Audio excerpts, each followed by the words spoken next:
Quand il y a eu le 11 septembre et qu'on a dit Oussama Ben Laden, je m'étais dit un jour, mon nom sera plus connu que ce crétin, quoi. Bonjour à tous, vous écoutez Contre toute attente, le podcast qui décrypte le parcours atypique de celles et ceux qui ont réussi à déjouer les statistiques. Je suis Alexandre Mars et ensemble, nous allons à la rencontre de personnalités qui ont réussi, contre toute attente, à grimper les échelons, à s'imposer comme légitimes dans un monde où les places sont rares et les trajectoires souvent prédéfinies. Bienvenue, c'est Contre toute attente. Né au pays du cèdre dans les années 80, mon invité d'aujourd'hui fascine autant qu'il agace. Targué de gourou par ses détracteurs, il lance sa première société à seulement 12 ans. Son objectif ultime, écoutez bien, être légendaire. Et son histoire est bien digne d'une épopée moderne. Charismatique et clivant à la fois, il a su conquérir le monde des startups à coups de formules choc et de choix audacieux. Il est avec nous aujourd'hui pour nous raconter son parcours de conquistador. Bonjour Oussama Hamar. Bonjour. Donc t'es né à Beyrouth, au Liban. Tu as 2 ans lorsque ta maman décide de fuir le pays, alors en guerre à l'époque, pour s'installer à Kinshasa. Puis vous êtes expulsé de nouveau, tu sais pourquoi ? On a un lointain cousin qui a volé de l'argent à Mobutu. Donc t'as dû partir assez vite, je pense. Exactement. Mais d'ailleurs, il a expulsé beaucoup de Libanais. Hein. À cause de ce lointain cousin ? À cause de ce lointain cousin, oui. Donc destination la France. Donc ta maman y obtient un permis de séjour. Vous vous installez à Tours. Et elle commence à travailler comme femme de ménage. Tu peux me parler un peu de ta maman ? Oui, alors d'ailleurs, pour la petite plaisanterie, un jour j'ai dit que ma mère était femme de ménage et elle m'a répondu que c'était une femme qui avait fait des ménages. Ça en dit long sur ma mère. Je suis pas tout à fait né à Beyrouth, je suis né dans un petit village de 70 habitants et en fait, sur les 70 habitants, il y a 68 membres de ma famille. Pour dire l'ambiance du village. C'est-à-dire que c'est un peu consanguin, ouais, c'est ça qui se passe ? C'est exactement ça, c'est consanguin et c'est très petit. Tours était grand alors à côté de, ce petit... Tours était très grand et en fait, ma mère a grandi avec des parents assez libéraux et ma mère est très très libérale, étonnamment libérale pour quelqu'un qui vient d'un village chiite du sud Liban. Très grande ouverture d'esprit et une excentricité invraisemblable. Il y a énormément de phrases, j'ose même pas dire qu'elles viennent de ma mère parce que les gens vont se dire que j'ai une éducation complètement folle. Mais par exemple, quand j'étais petit, ma mère me disait, tu sais, c'est facile d'être heureux, il suffit de vivre sa vie comme un film et tu deviendras une superstar. Donc c'est le genre de punchline de ma mère qui sortent de nulle part. Quand t'entends ça très jeune, ça te marque ? C'est assez rigolo de regarder entre mes frères et moi. Parce qu'en fait, dans notre famille, c'est comme une pièce qu'on lance. Soit les gens ont pris cette éducation et en ont fait quelque chose d'incroyable, comme mon frère aîné. Soit ils en ont énormément souffert et ils se sont dit qu'ils seraient jamais à la hauteur de leur mère et qu'ils seraient jamais à la hauteur de ses attentes. Ça a vraiment eu dans notre famille les deux extrêmes. T'as combien de frères et sœurs ? Du côté de ma mère, j'ai 5 frères et une sœur.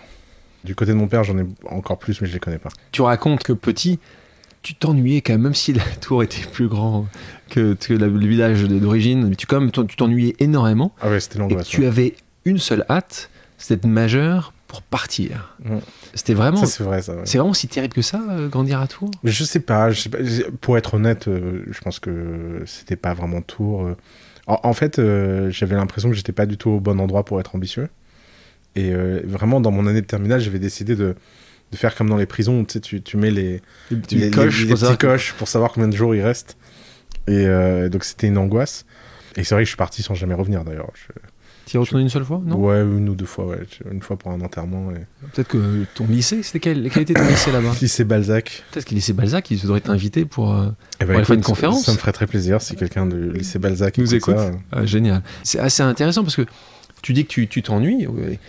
Et donc c'est, d'après toi, pour ça que tu commences à devenir entrepreneur ? Parce que tu t'ennuies tellement et tu dis, voilà, il y a quelque chose, j'ai du temps. Alors, ça, c'est quand même assez tôt, hein, quand tu lances cette société de création de site web. Ouais. Rappelle-moi quel âge t'as ? J'avais 12 ans. Alors, pour être honnête... 12 ans. 12 ans, d'accord. Pour comprendre ce qui s'est passé, c'est que, évidemment, j'ai pas lancé une entreprise à 12 ans.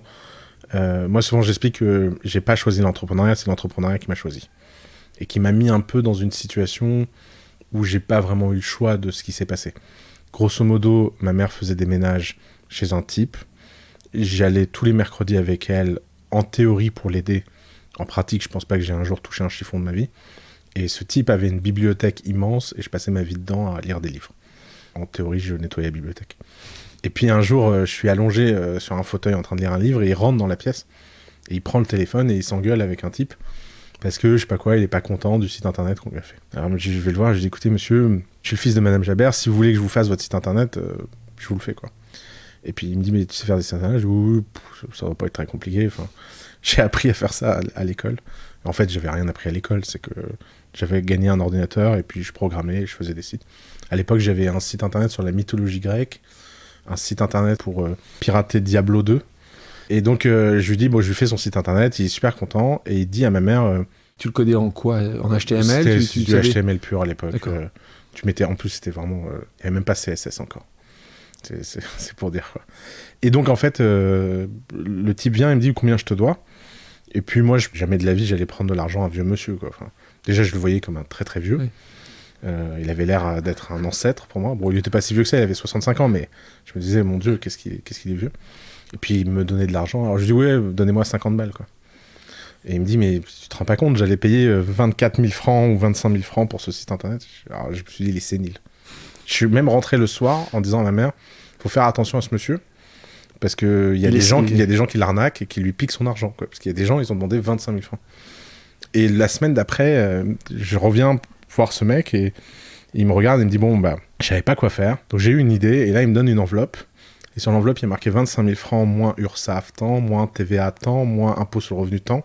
Ça faisait genre 6 000 francs. Et il dit, voilà, si tu avais une société et que tu te versais ça en dividende, première fois de ma vie que j'ai entendu ce mot, il te resterait tant. Et à l'époque, ma mère gagnait 2 000 francs par mois. Et il y a eu un avant-après. C'est-à-dire que vraiment, ce moment, qui est vraiment le moment qui a défini ma vie, si je sais pas, dans un film, il y aurait une lumière, le temps s'arrête, j'ai l'argent dans les mains, il y a la tête de ma mère qui ne comprend pas ce qui se passe. Mais à ce moment-là, tu sais pas qu'elle gagne 2000 francs. Elle te dit pas qu'elle gagne 2000 francs. Si, je savais ça. Donc on parle d'argent, dans la famille, ça parle d'argent très jeune. Ça parle d'argent très jeune. Donc il n'y a vraiment pas de... Et là, tu lui dis, maman... Non, mais c'est surtout elle qui dit, mais qu'est-ce qui s'est passé, quoi. Et donc la semaine d'après, je reviens le voir et je lui dis, voilà, est-ce que vous connaissez d'autres vieux dans votre genre? C'est vraiment... Tu l'as dit avec peut-être d'autres mots. Non, il faut que tu comprennes qui j'étais. Et qui je suis resté, en fait. Je ne savais pas utiliser d'autres mots. Mais c'était même pas méchant. Pour moi, t'es un vieux, tu achètes un site internet de 25 000 francs. Où sont les autres vieux? C'était du segment client avant de savoir l'existence du segment client, quoi. Et il me regarde, il me dit, non, mais bon, on peut peut-être faire quelque chose. Je dis, bah voilà, on fait 50-50. Puis il me regarde, il me dit, non, 50-50, c'est trop. Je te prendrai 10% de com max. Un commercial, tu lui donnes jamais plus de 10%. J'ai dit, mais vous êtes qui?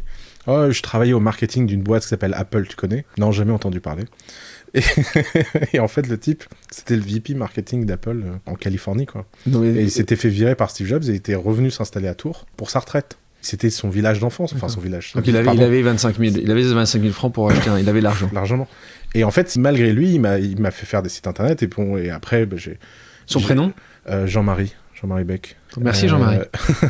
Et en fait, résultat, ce qui s'est passé, c'est que j'ai fait 2 sites, 3 sites, 10 sites, 15 sites. J'ai commencé à avoir des gens sur IRC. J'ai commencé à encaisser de l'argent, à comprendre en fait ce qu'était un markup. J'avais des copains dev. Tu leur disais, voilà 500 francs, ils faisaient un site. De l'autre côté, il y avait des gens, ils disaient 100 000 francs. Je dis, mais attends, ça fait beaucoup plus de marge que faire des pourcentages. On va décorréler le marché. On va pas dire à celui à qui on vend combien on achète. Et on va pas dire à celui qu'on achète combien on vend.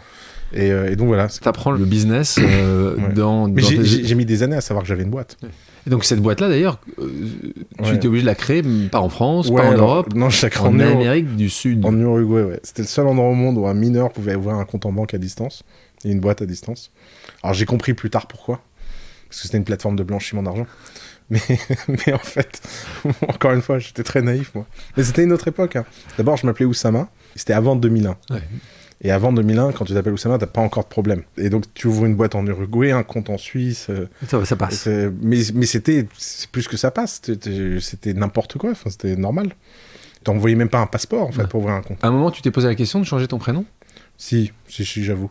J'ai failli m'appeler Richard O'Malley. Comme dans les Aristochats. J'adore ce Richard. Mais je me suis dit, j'ai vu les Aristochats, je me suis dit, génial. C'est génial. Et il me ressemble. Mais non, ça a duré 15 minutes. Je pense que j'étais un peu ivre en plus. J'aime beaucoup mon prénom. Qui veut dire ? Alors, qui veut dire lion. Alors, ma mère est un peu ésotérique. Elle a rêvé qu'elle parlait avec un lion quand elle était enceinte de moi. Et donc, elle m'a appelé Oussama. Donc, en plus, elle m'a raconté ce genre d'histoire petit, ça forge. Et oui. Ça aide. Et en fait, tu penses que ça aide ? Ouais. Ça aide d'être forcément à l'être le leader de la tribu ? Ouais, je pense que...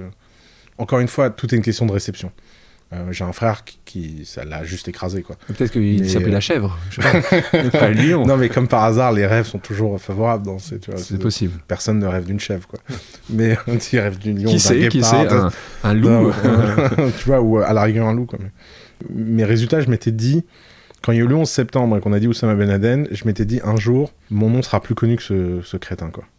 Je me suis dit, je vais quand même pas changer de nom parce qu'il y a un crétin qui le porte.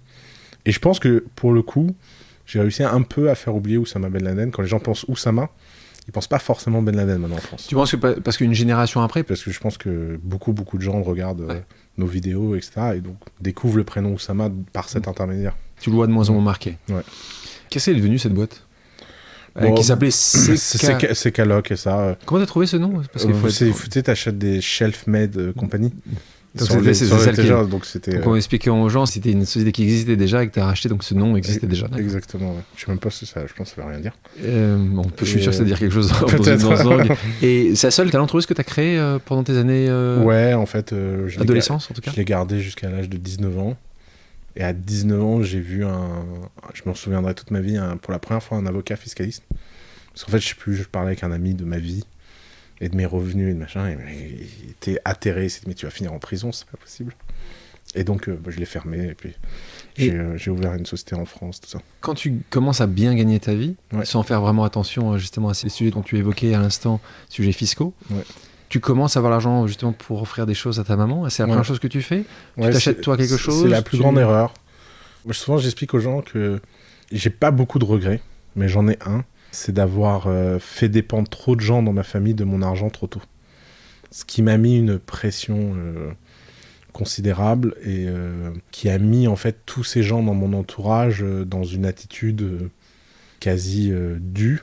Et pour le coup, ça m'a fait beaucoup de bien à l'âge de 21-22 ans de vraiment foirer et de plus à rien avoir. Et donc d'être obligé de dire à tout le monde, la fête est finie, en fait je peux plus rien vous donner. Et d'avoir eu... un vrai ménage entre les gens sympas, les gens pas sympas. Les gens qui sont avec toi pour les mauvaises raisons. Ouais, exactement.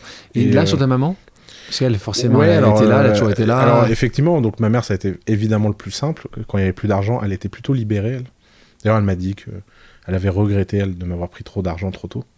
Parce que d'un seul coup, elle s'est dit, je vais me remettre à travailler, etc. Elle était très contente de travailler, en fait, même si c'était pour pas gagner beaucoup. Elle avait arrêté de travailler. Elle avait arrêté de travailler, D'accord. Et en fait, elle était très malheureuse d'avoir arrêté de travailler. Quand elle a recommencé à travailler, elle a recommencé à faire des ménages? Ouais, alors pas vraiment. Elle a un peu aidé sa sœur qui avait un restaurant. Ensuite, elle a reconstruit la maison familiale au Liban. Elle a replanté les olives. Elle a recommencé à vendre des olives. Maintenant, elle vend des olives, du tabac. Et elle habite où? Elle habite au Liban, en fait. Elle est repartie. Elle est repartie au Liban. D'accord. Parlons un peu des études.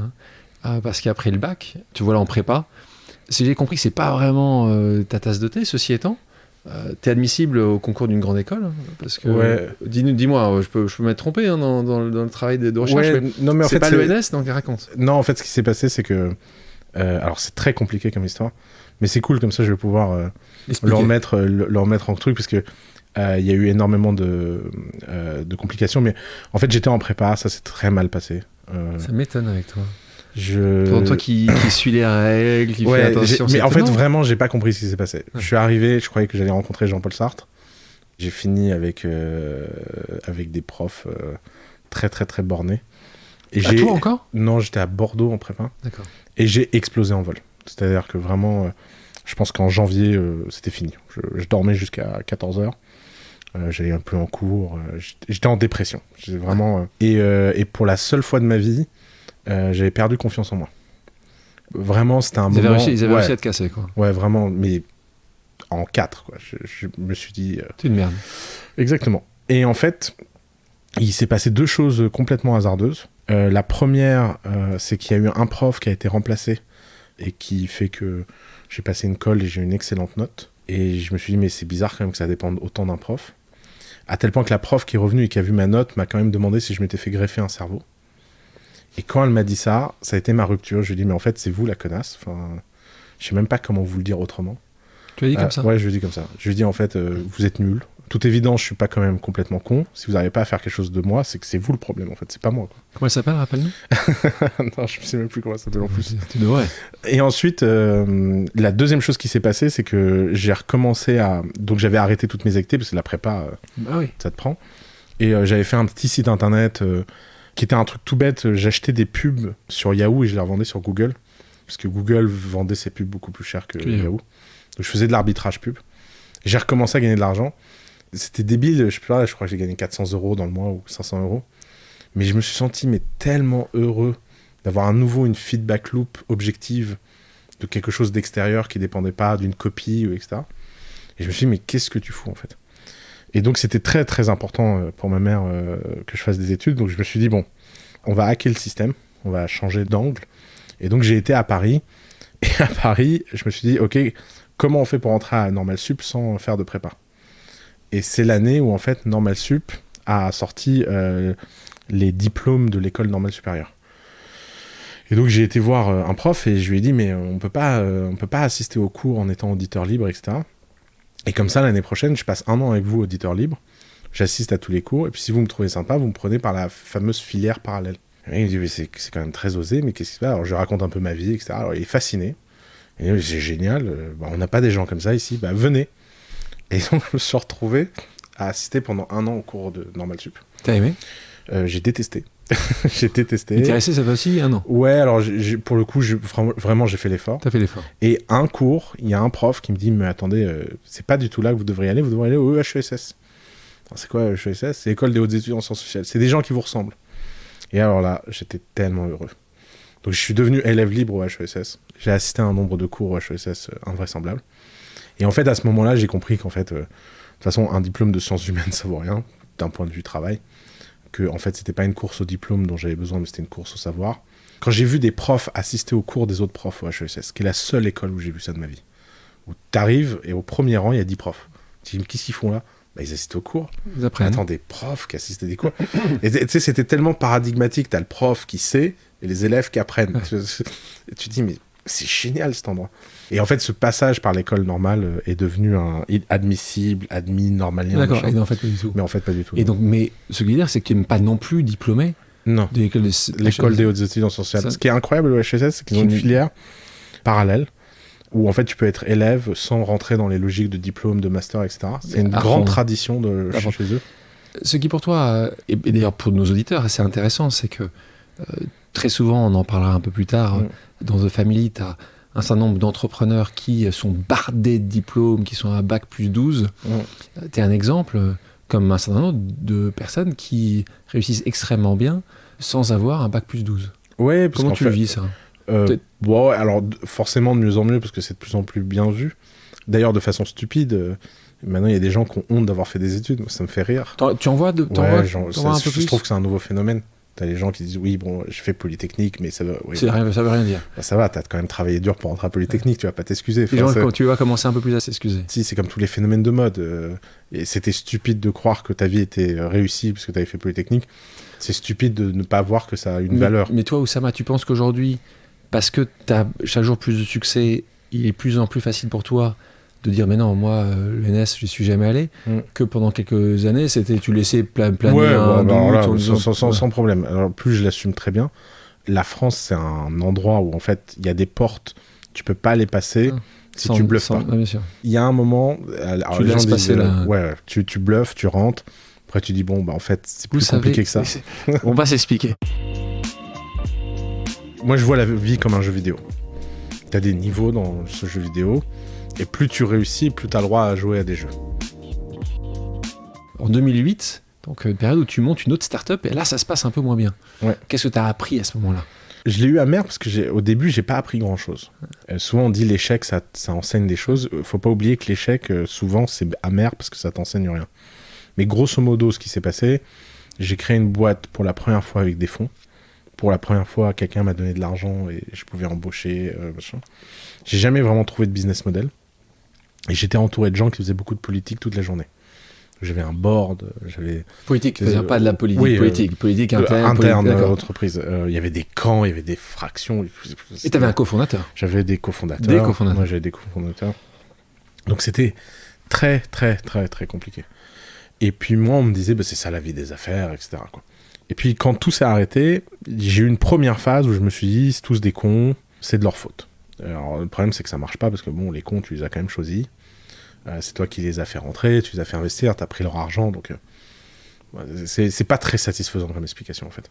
À la fin de cette boîte-là, on avait un bureau en Californie, donc on n'avait pas de business model, mais un bureau en Californie. Enfin, ça ne s'invente pas. Et, il y en a d'autres, hein, et donc, aujourd'hui. donc j'ai passé beaucoup de temps en Californie. Et ce qui était marrant, c'est qu'à chaque fois que j'ai raconté mon histoire en Californie, les mecs étaient très très durs avec moi. Mais extrêmement durs. Non mais c'est de ta faute. De toute façon, il n'y a pas de business model. Les unités économiques sont mauvaises. Il faut itérer, il faut machin. Et quand je suis rentré en disant à tous ces gens, mais attendez, en fait, il y a un truc incroyable à faire, c'est de pivoter, de faire des choses.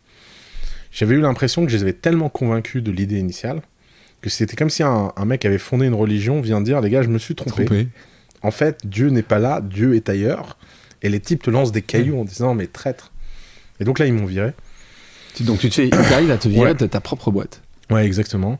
Mais de toute façon, j'étais minoritaire. Enfin, tu vois, dès le premier tour, il me restait plus que 15% de la boîte. C'était une époque... T'as beaucoup appris, je suis sûr. C'était une époque.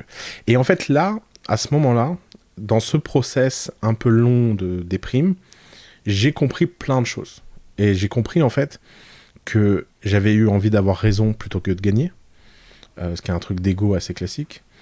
J'ai compris, en fait, que lever de l'argent trop tôt, c'est très, très toxique. J'ai compris que c'était très dur d'avoir de l'argent et de pas le dépenser.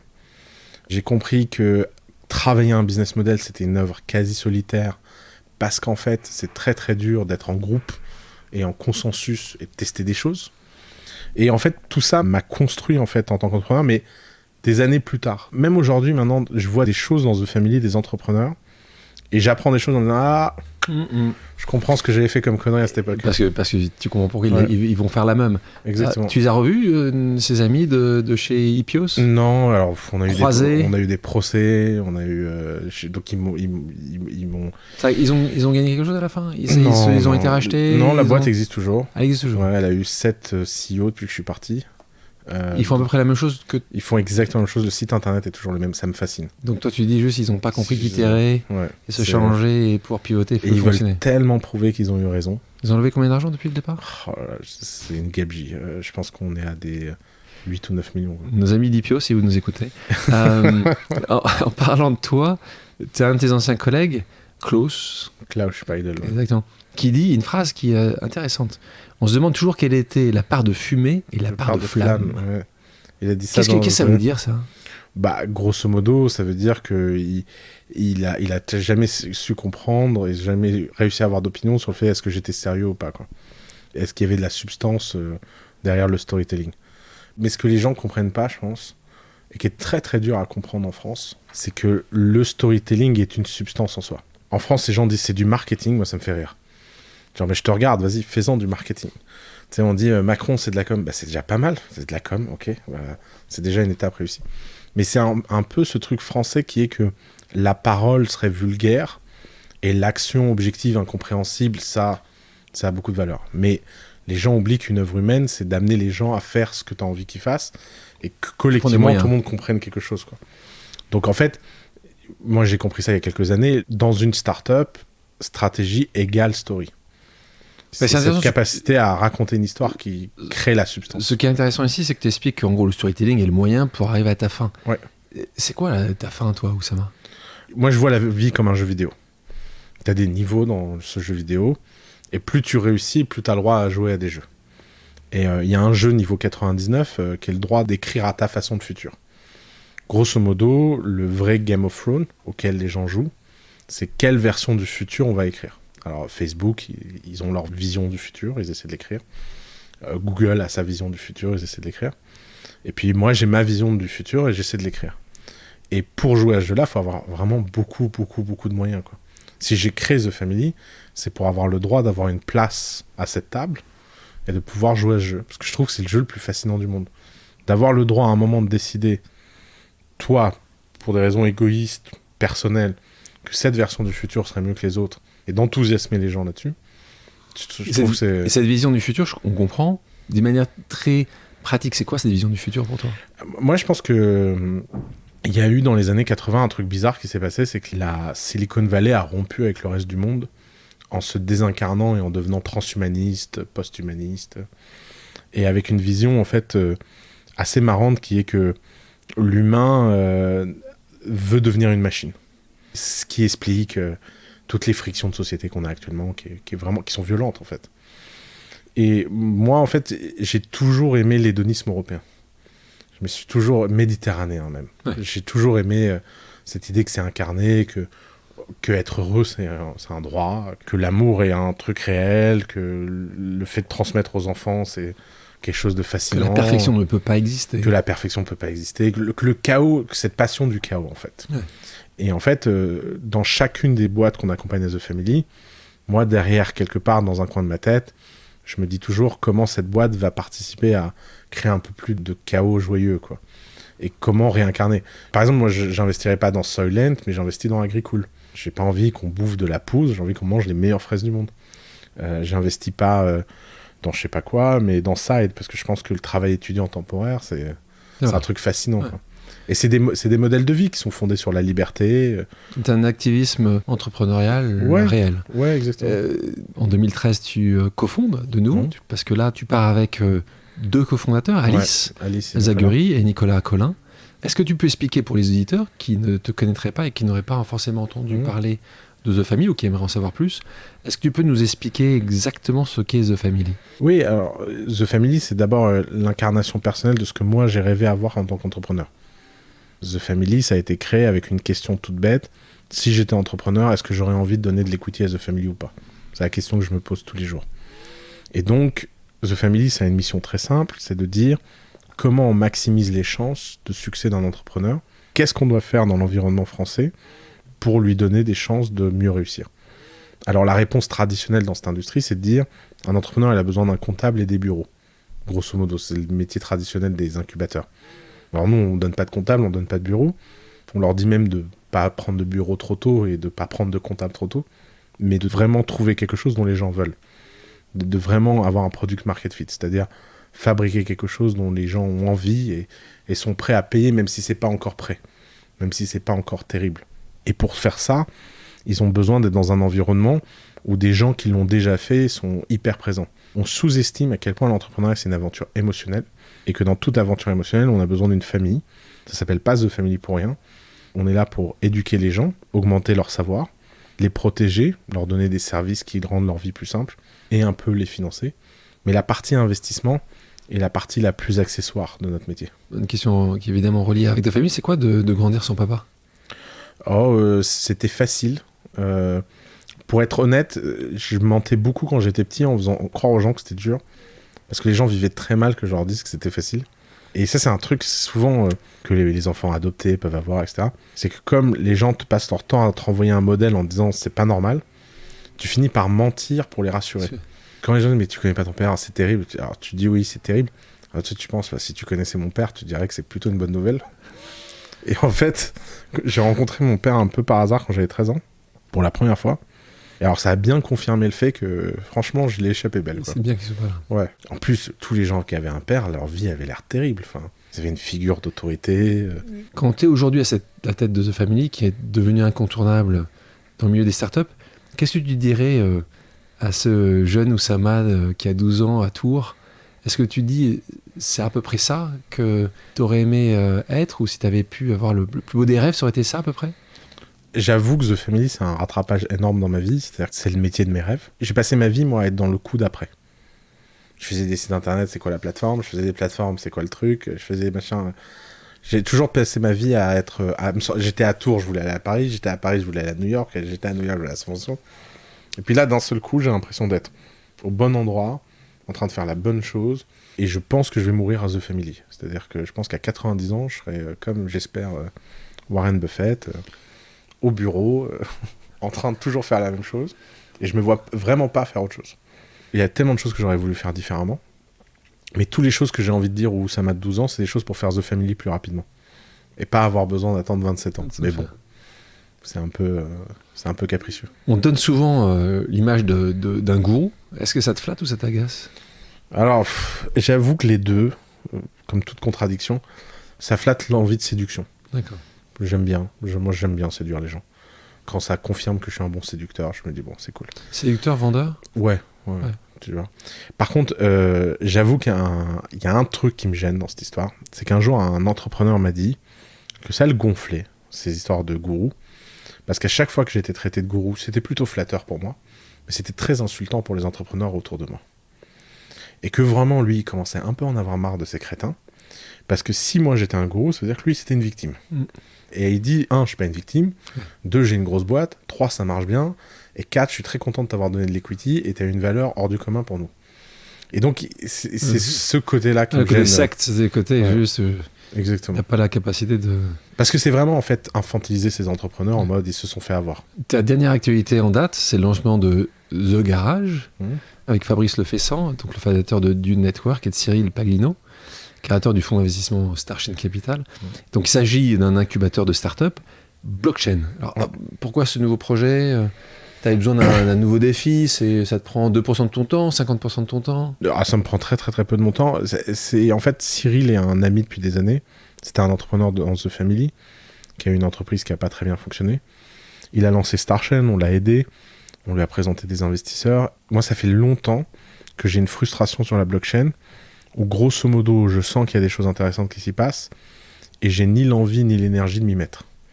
Je pense qu'il faut assumer le fait d'être des fois has-been sur des sujets. Et la blockchain, c'est le premier sujet has-been de ma vie, moi. Je sens bien que si j'avais 15 ans, je serais dedans. Je sens bien que j'ai pas l'énergie que j'avais quand j'avais 15 ans pour apprendre des nouvelles choses. C'est comme ça. J'ai 40 employés, beaucoup de choses dans la tête, donc t'as pas la disponibilité mentale. Mais je sentais bien qu'il y avait quelque chose. Et quand Cyril m'a dit je veux créer un incubateur, je lui ai dit on va faire un truc très simple. On va mettre pour chacun des postes dans ton équipe un référent dans notre équipe, une sorte de buddy. Ok. Et on va lui donner tout le savoir et tout ce qu'on fait pour les former et pour pas qu'au lieu de mettre 5 ans à comprendre là où on en est arrivé, vous allez mettre 6 mois et puis vous pourrez inventer votre propre version. Puis en échange, on sera un actionnaire minoritaire. Okay. Et ça a été un super deal en fait. Donc moi je suis le buddy de Cyril. Et puis chacun a un buddy dans The Family. Toi, et je le disais en introduction, ton objectif, et tu vas me dire que c'est pas forcément été compris, c'est d'être légendaire. C'était l'impression d'être sur la bonne voie? Ouais, je pense. Je commence. J'ai déjà 3 romans où je suis un personnage dedans. J'ai un manga et un caméo de film. Je trouve que ça démarre bien. Pas mal. Oussama, nous terminons toujours ce podcast par un quiz. 2 propositions, une réponse possible que tu peux développer ou non. T'es prêt? La gloire ou le bonheur? La gloire. J'aime bien déjà. YC ou Techstars? YC. Non, faut pas déconner quoi. Enfin, Techstars, ça va pas quoi. Il y a un truc qui... Ils ont transformé les entrepreneurs en produits, ils se vendent à des grands groupes, ça n'a aucun sens. C'est vraiment... Pour moi, Techstars, c'est un manque de respect. Alexandre le Grand ou Gatsby le Magnifique? Alexandre le Grand. Station F ou The Camp? Station F, The Camp, Station F. Paris ou Beyrouth? Paris. France ou États-Unis? France. Férouz ou Edith Piaf? Férouz ou Edith Piaf? C'est une bonne question. Férouz, parce que sinon je vais me faire taper. Maman, elle va pas être contente. Ouais, c'est ça, quoi. Provocation ou discrétion? Provocation. Moi, j'aime bien provoquer. Je pense que tu aurais dit discrétion. Je pense que nos éditeurs auraient du mal à te croire. Échec ou apprentissage? Apprentissage. Liberté ou sécurité? Liberté. Vraiment, je sais pas d'où ça vient, mais ma passion de la liberté est sans limite. Je n'arrive pas à comprendre que les gens ne comprennent pas que la sécurité, c'est vraiment étouffant. Oussama, merci d'avoir accepté mon invitation. Merci beaucoup. Merci à tous d'avoir écouté Contre toute attente, le podcast qui décrypte le parcours atypique de celles et ceux qui ont réussi à déjouer les statistiques. Si l'émission vous a plu, inspiré ou fait réfléchir, n'hésitez pas à la partager. Et n'oubliez pas, 100% des gagnants ont tenté leur chance.